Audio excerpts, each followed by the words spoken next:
श्रीरामनवमी निमित्त छत्रपती चॅरिटेबल देवस्थान ट्रस्ट आणि अंबाबाई मंदिरातील श्रीराम मंदिराच्या वतीनं श्रीराम रथोत्सव सोहळ्याचं आयोजन करण्यात आलं होतं. फुले आणि विद्युत रोषणाईनं सजवलेल्या लाकडी रथामध्ये पितळी धातूत साकारलेल्या श्रीराम, सीता, लक्ष्मण आणि हनुमानाची मूर्ती विराजमान केली होती. माजी खासदार संभाजीराजे छत्रपती, माजी आमदार मालोजीराजे छत्रपती यांच्या हस्ते रथाचं पूजन करण्यात आलं. पूजनानंतर अंबाबाई मंदिराच्या पूर्व दरवाजाजवळून रात्री 9 वाजता फुले आणि आकर्षक रोषणाईत पारंपरिक वाद्यांच्या गजरात रथोत्सवाला प्रारंभ झाला. संभाजीराजे आणि मालोजीराजे छत्रपती यांनी जय श्रीरामचा जयघोष करत रथ ओढत नगर प्रदक्षिणेला सुरुवात केली.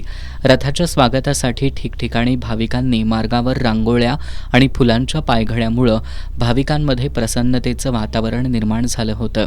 रथोत्सवात श्रीराम जय जय राम, जय जय राम, जय श्रीराम अशा जयघोषात मोठ्या संख्येनं रामभक्त सहभागी झाले होते. अंबाबाई मंदिराच्या पूर्व दरवाजाजवळून भाऊसिंगजी रोड, जुना राजवाडा, MLG हायस्कूल, बालगोपाल तालीम, मिरजकर तिकटी, बिनखांबी, महाद्वार रोड आदी मार्गावरून प्रदक्षिणा पूर्ण केली.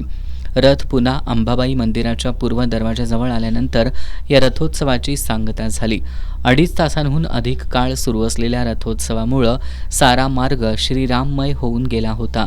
यावेळी छत्रपती ट्रस्टचे अध्यक्ष राजेंद्र चव्हाण, प्रणाली इंगळे, महालक्ष्मी अन्नछत्र ट्रस्टचे अध्यक्ष राजू मेवेकरी उपस्थित होते.